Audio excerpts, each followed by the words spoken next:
Pensemos un momento en la imagen que tenemos de un médico. Es una figura de confianza, ¿verdad? Bueno, detrás de esa bata blanca, a menudo se esconde una crisis trágica y silenciosa. Hoy vamos a analizar las fuentes que exponen esta epidemia que afecta a quienes dedican su vida a cuidar la nuestra. Para meternos de lleno en este tema, vamos a empezar con una historia personal, una que, lamentablemente, es el reflejo de muchas otras. Imagínense el shock. Esas son las palabras de la esposa de un médico al encontrar la nota de suicidio de su marido. Una sola frase que lo cambió absolutamente todo. Y es que el descubrimiento fue en el lugar más íntimo, el hogar. Un simple cuaderno de espiral, no en un escritorio de hospital, sino al lado de la cama, contenía la decisión final de un hombre que se sentía completamente atrapado. Este momento desgarrador es nuestro punto de partida para entender una crisis mucho, mucho más grande. Esta tragedia personal, por más dolorosa que sea, no es un caso aislado. Para entender la verdadera escala del problema, bueno, hay que ver los números. Y las cifras, la verdad, son alarmantes. Fíjense en esto, las doctoras tienen más del doble de riesgo de suicidio que la población general femenina. En el caso de los doctores, el riesgo es un 41% mayor. Y para los que apenas empiezan, el panorama es desolador. Casi un tercio de los médicos residentes sufre de depresión, y el suicidio es la segunda causa de muerte en esa etapa tan crucial de su carrera. A ver, detengámonos un segundo en esta cifra. 2.27 veces mayor para las médicas. Esto nos habla de algo mucho más profundo que la presión individual. Apunta a factores del sistema, a una doble carga de expectativas profesionales y personales que cae sobre ellas de una manera desproporcionada. Y ojo, que no estamos hablando de un problema que se queda solo en un país, para nada. Las alarmas están sonando en sistemas de salud de todo el mundo. Lo que vemos es un fenómeno global que resuena en los pasillos de hospitales por todo el planeta. Miren, por ejemplo, estos titulares de México. Hallan a médico sin vida al interior de su consultorio. Tras suicidio de médico residente, surgen nuevas denuncias de acoso. Cada uno de estos titulares es una historia, una vida perdida. La crisis se extiende por todo el continente. Si vamos a Chile, leemos un nuevo suicidio de un estudiante de medicina que impacta a las facultades de salud. En Colombia, la comunidad médica critica el modelo educativo tras el suicidio de una residente. Es la misma historia una y otra vez, sin importar el país. Entonces, todo esto nos lleva a una pregunta clave, ¿no? ¿Por qué las personas en las que confiamos nuestra propia salud dudan tanto en buscar ayuda para sí mismas? Y la respuesta, en gran parte, está en esta cita.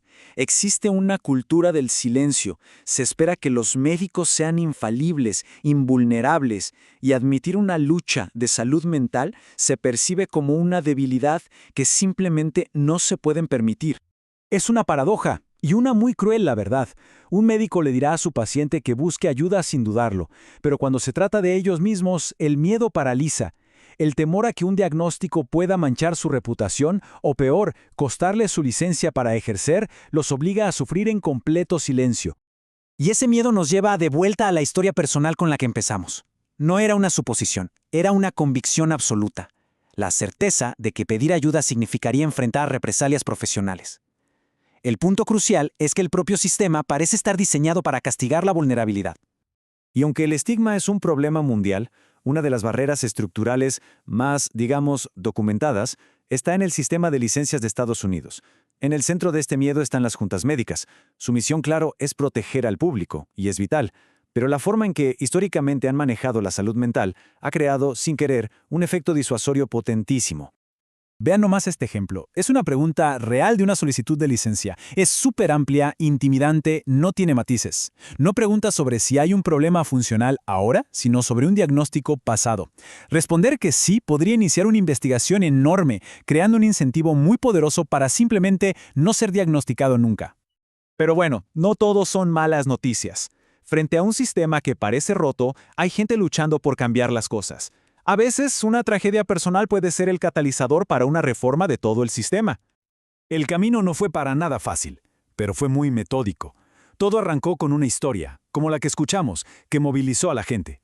Se acercaron a las juntas médicas, presentaron datos y llevaron la lucha a nivel nacional, a la organización que agrupa a todas las juntas estatales. Y aquí viene el momento clave. La propia Federación Nacional reconoció oficialmente que el método antiguo estaba de hecho causando daño. admitieron que estas preguntas no estaban protegiendo a los pacientes, sino que estaban impidiendo que los médicos buscaran la ayuda que tanto necesitaban. Así que el escenario estaba listo para un momento decisivo. Imagínense la escena, una sala como una especie de mini congreso de la política médica, donde delegados de todo el país estaban a punto de votar. El futuro de cómo se trataría la salud mental de los médicos estaba en juego. Y lo lograron. Con esas palabras se marcó una victoria importantísima.